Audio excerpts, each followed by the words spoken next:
Hello, മീഡിയയിലേക്ക് ഒരിക്കൽ കൂടി സ്വാഗതം. നമുക്കെല്ലാവർക്കും അറിയാം, ലോക്ക്ഡൗണിനൊക്കെ കുറച്ച് ഇളവ് കിട്ടിയൊരു സമയമാണിത്.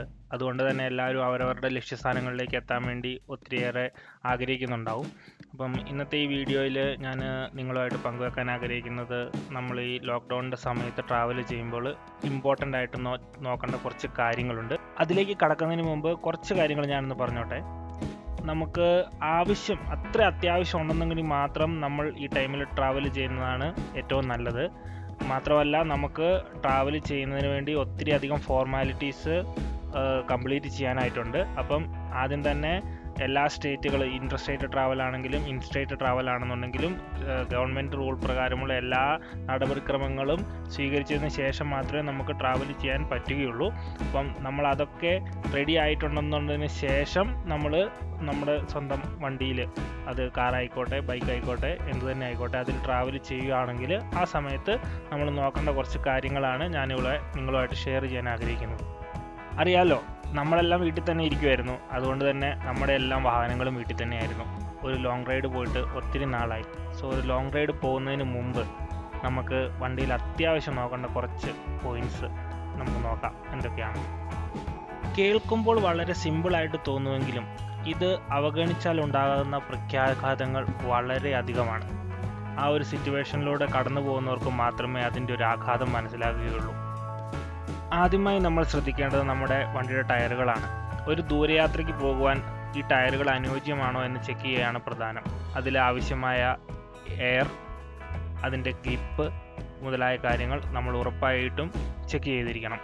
റണ്ണിങ് ടയറുകളുടെ ഒപ്പം തന്നെ നമ്മുടെ സ്റ്റെപ്പിനി ടയറും, അതും കണ്ടീഷൻ ഓക്കെ ആണോ എന്നുള്ളത് നിങ്ങൾ ഉറപ്പുവരുത്തിയിരിക്കണം. അടുത്തത് നമുക്ക് നോക്കേണ്ടത് നമ്മുടെ ഹെഡ്ലൈറ്റ്സ് ആൻഡ് ഫോഗ് ലാംപ്സ്. ഇതിൻ്റെ കണ്ടീഷൻസ് പെർഫെക്റ്റ് ആണോ, ലൈറ്റുകൾ ഓൺ ആകുന്നുണ്ടോ, എന്തെങ്കിലും ലൈറ്റിന് പ്രോബ്ലം ഉണ്ടോ, ഇങ്ങനെയുള്ള കാര്യങ്ങളെല്ലാം നമ്മൾ വെരിഫൈ ചെയ്യണം. ഒപ്പം തന്നെ ഗ്ലാസ്സുകളെല്ലാം ഒന്ന് നന്നായിട്ട് കഴുകി തുടച്ചെടുത്താൽ വളരെ നല്ലതായിരിക്കും. നമുക്കിനി നമ്മുടെ വൈപ്പറുകളും വിൻഷീൽഡും ഒന്ന് ചെക്ക് ചെയ്യണം. വിൻഷീൽഡെല്ലാം നന്നായി ഒന്ന് കഴുകി തുടച്ചെടുത്താൽ വളരെ നല്ലതാണ്. പേപ്പർ വെച്ച് തുടയ്ക്കുന്നതായിരിക്കും ഏറ്റവും നല്ലത്. ഒപ്പം വൈപ്പറുകളുടെ ബ്ലേഡ് എല്ലാം ഓക്കെ ആണോ എന്ന് ചെക്ക് ചെയ്യണം. ഇനി നമുക്ക് കുറച്ച് കാര്യങ്ങൾ എൻജിനും ആയി റിലേറ്റഡ് ആയിട്ടുള്ളതാണ് ചെക്ക് ചെയ്യേണ്ടത്. അപ്പം നമുക്ക് അതിനുവേണ്ടി നമ്മുടെ ബോണറ്റ് ഒന്ന് തുറക്കാം. ബോണറ്റ് എങ്ങനെയാണ് തുറക്കേണ്ടതെന്ന് പ്രത്യേകം മലയാളികളെ പഠിപ്പിക്കേണ്ട ആവശ്യമില്ലല്ലോ, അല്ലേ? പഠിപ്പിച്ചു കഴിഞ്ഞാൽ ഓവറായി പോകും. നമ്മുടെ വിപണികളിൽ കിട്ടുന്ന ഒരുവിധം എല്ലാ വാഹനങ്ങളുടെയും ബോണറ്റ് തുറന്ന ഇതാണ് അവസ്ഥ. എല്ലാം കൂടെ വാരി വലിച്ച് ഒരു അവിയൽ പരുവത്തിൽ. പക്ഷെ ഈ കാണുന്നത്ര ഭീകരതയൊന്നും ഇല്ല കേട്ടോ ഇതിന്. നമുക്ക് നോക്കാം, നമുക്ക് അത്യാവശ്യം ഇതിൽ എന്തൊക്കെയാണ് നമ്മൾ ചെക്ക് ചെയ്യേണ്ടതെന്നുള്ളത്. നമുക്കത് കൂളന്റ് ചെക്ക് ചെയ്യാം. കൂളന്റ് ആണ് ഒരു വാഹനത്തിന്റെ എഞ്ചിന്റെ ടെമ്പറേച്ചർ കൺട്രോൾ ചെയ്യാൻ ഏറ്റവും സഹായിക്കുന്നത്. ഇപ്പം ഇതിന്റെ ലെവൽ കറക്റ്റ് ആണോ എന്നാണ് നമ്മൾ ചെക്ക് ചെയ്യാം. നമ്മൾ വേണമെന്നുണ്ടെങ്കിൽ ഞാൻ എപ്പോഴും ഇങ്ങനെ ടാങ്കിന്റെ ലെവൽ ഒന്ന് മാർക്ക് ചെയ്ത് വെക്കാറുണ്ട്. സാധാരണ ഒരു 10,000 കിലോമീറ്റർ ഒക്കെ ഓടി കഴിയുമ്പോഴാണ് ഒരു വണ്ടിയിൽ ഒരു 400 അല്ലെങ്കിൽ 500 ml കൂളന്റിന്റെ കുറവുണ്ടാകുക. അതിൽ കൂടുതൽ ഉണ്ടെന്ന് കണ്ടാൽ വണ്ടി പെട്ടെന്ന് തന്നെ പരിശോധനാ വിധേയമാക്കേണ്ടതാണ്. അടുത്തത് നമുക്ക് എൻജിൻ ഓയിലിന്റെ ലെവലും അതിന്റെ കണ്ടീഷനും ചെക്ക് ചെയ്യാം. നമുക്ക് എൻജിൻ ഓയിൽ ചെക്ക് ചെയ്യാൻ വേണ്ടി ഇങ്ങനെ ഒരു നോബ് ഉണ്ടാവും. ഈ നോബ് എല്ലാ എഞ്ചിനുകളിലും ഉണ്ട്. അത് പലതും പല വണ്ടികളിലും പല സ്ഥലങ്ങളിലായിരിക്കാം, നമുക്ക് പെട്ടെന്ന് മനസ്സിലാവും. അപ്പം നമ്മൾ ഈ നോബ് ഇങ്ങനെ പുറത്തേക്ക് എടുത്തു കഴിഞ്ഞാൽ അതിൻ്റെ ഈ റോഡിന്റെ എൻഡിൽ എൻജിൻ ഓയിൽ കാണാം.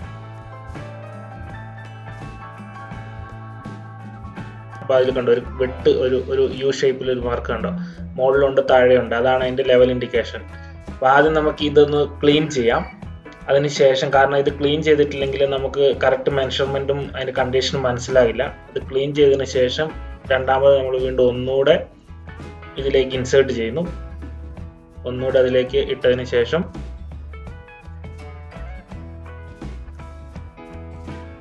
വീണ്ടും അതിനെ തിരിച്ചെടുക്കുന്നു. അപ്പൊ നമുക്ക് കാണാം നേരത്തേതിനേക്കാൾ ഒരു ലൈറ്റ് ബ്രൗൺ കളറാണ് എഞ്ചിൻ ഓയിലിനുള്ളത്. ആ ലെവലും നമുക്ക് കാണാം ഹൈ ലെവലിന് തൊട്ട് താഴെയാണ് നിൽക്കുന്നത്. അപ്പൊ ഇത് കണ്ടീഷൻ ഓക്കെ ആണ്. അടുത്ത നമുക്ക് ബ്രേക്ക് ഓയിലും ചെക്ക് ചെയ്യാം. ഈ ഡിസ്ക് ബ്രേക്ക് ഉള്ള എല്ലാ വണ്ടികളുടെയും ബ്രേക്ക് സിസ്റ്റം ഓയിലിന്റെ ബേസിലാണ് വർക്ക് ചെയ്യുന്നത്. അപ്പൊ അതിന്റെ ലെവല് കണ്ടീഷനൊക്കെ ഒന്ന് ചെക്ക് ചെയ്യാം. നമുക്കിനി വിൻഷീൽഡിലേക്ക് വൈപ്പർ ഇടുമ്പോൾ സ്പ്രേ ചെയ്യുന്ന വാട്ടർ കുറച്ച് ഫില്ല് ചെയ്യാം. ഇതിൽ ഏകദേശം ഒരു 2 ലിറ്ററോളം വാട്ടർ കൊള്ളും. ഇനി നമുക്ക് ബാറ്ററിയുടെ കണക്ഷൻസ് ഒക്കെ ഒന്ന് ചെക്ക് ചെയ്യാം. എല്ലാ കണക്ഷൻസും ടൈറ്റ് ആണോ, തുരുമ്പ് പിടിച്ചിട്ടുണ്ടോ, ക്ലാവ് പിടിച്ചിട്ടുണ്ടോ, മറ്റു കാര്യങ്ങളൊക്കെ. അവസാനം ഒരു കാര്യം കൂടെ നോക്കാം. നമ്മുടെ എഞ്ചിനിൽ നിന്നും എന്തെങ്കിലും തരത്തിലുള്ള ഓയിൽ ലീക്കേജ് ഉണ്ടോ എന്ന് നമുക്കൊന്ന് നോക്കാം. അതിനു വേണ്ടിയിട്ട് നമ്മൾ വണ്ടി കിടക്കുന്ന പൊസിഷനിൽ നിന്നും അല്പം പുറകോട്ടോ അല്ലെങ്കിൽ മുൻപോട്ടോ, പുറകോട്ട് എടുക്കുന്നതായിരിക്കും കുറച്ചുകൂടി ഉചിതം. സോ പുറകോട്ട് എടുത്തിട്ട് നമുക്ക് എഞ്ചിനുണ്ടായിരുന്ന പൊസിഷന്റെ ആ ഭാഗത്ത് നിലത്ത് പോയി നമുക്കൊന്ന് ചെക്ക് ചെയ്യാം. അപ്പോൾ ആ ഭാഗത്ത് എന്തെങ്കിലും ഓയിൽ ലീക്കുകളോ അല്ലെങ്കിൽ കൂളന്റിന്റെ ലീക്കോ എന്തെങ്കിലും ഉണ്ടെങ്കിൽ നമുക്ക് അവിടെ കാണാൻ പറ്റും. ഒരു ദൂരയാത്ര പോകുമ്പോൾ അത്യാവശ്യം കയ്യിൽ കരുതേണ്ട കുറച്ച് സാധനങ്ങൾ ഞാൻ പരിചയപ്പെടുത്തുകയാണ്. ഇതാണ് നമ്മുടെ എയർ ചെക്ക് ചെയ്യാൻ വേണ്ടി ഒരു ഡിവൈസ്. ഇത്തരം ഡിജിറ്റൽ മീറ്ററുകളും അനലോഗ് മീറ്ററുകളും ഒക്കെ നമ്മുടെ ഓൺലൈൻ പ്ലാറ്റ്ഫോമുകളിൽ, ഷോപ്പിംഗ് പ്ലാറ്റ്ഫോമുകളിൽ അവൈലബിൾ ആണ്. ഇത്തരം ഒരു എയർ കംപ്രസർ കൂടെ കരുതുന്നത് വളരെ ഉചിതമാണ്. ഒരു എമർജൻസി സിറ്റുവേഷനിൽ നിങ്ങൾക്ക് ഏറ്റവും ഉപകാരമായി തോന്നുന്ന ഒന്നായിരിക്കും ഇത്. ഒഴിഞ്ഞ കുപ്പികളിൽ കുറച്ച് വെള്ളവും അതിനോടൊപ്പം തന്നെ കുറച്ച് പഴയ പത്രങ്ങളും നമ്മുടെ യാത്രയോടൊപ്പം കരുതിയാൽ വളരെ ഉപകാരപ്രദമായിരിക്കും. അപ്പോൾ കുറച്ച് പേർക്കെങ്കിലും ഈ വീഡിയോ ഉപകാരപ്രദമായി എന്ന് ഞാൻ വിശ്വസിക്കുന്നു. നമ്മുടെ ഭൂരിഭാഗം ആൾക്കാരും ചെയ്യുന്ന കാര്യങ്ങളൊക്കെ തന്നെയാണിത്, എങ്കിലും ഞാൻ എല്ലാവരുടെയും ശ്രദ്ധയിലേക്ക് ഇതൊന്ന് പെടുത്തിയെന്നേ ഉള്ളൂ. അപ്പോൾ വീണ്ടും ഇതുപോലെ ഒത്തിരി ചെറിയ ചെറിയ ടിപ്സുകളും ഒത്തിരി യാത്രാ അനുഭവങ്ങളും എക്സ്പീരിയൻസുകളും ഒക്കെ നിങ്ങളോട് ഷെയർ ചെയ്യാനുണ്ട്. അപ്പം അതിനു വേണ്ടിയിട്ട് നിങ്ങളാരും ആദ്യമായിട്ടാണ് ഈ ചാനൽ കാണുന്നതെങ്കിൽ ഇത് സബ്സ്ക്രൈബ് ചെയ്യുക. ഞങ്ങളുടെ മറ്റ് വാഹന വിശേഷങ്ങളും ട്രിപ്പ് വിശേഷങ്ങൾക്കൊക്കെ വേണ്ടി കാത്തിരിക്കുക. അപ്പോൾ വീണ്ടും കാണുന്നവരെ take care and A safe drive.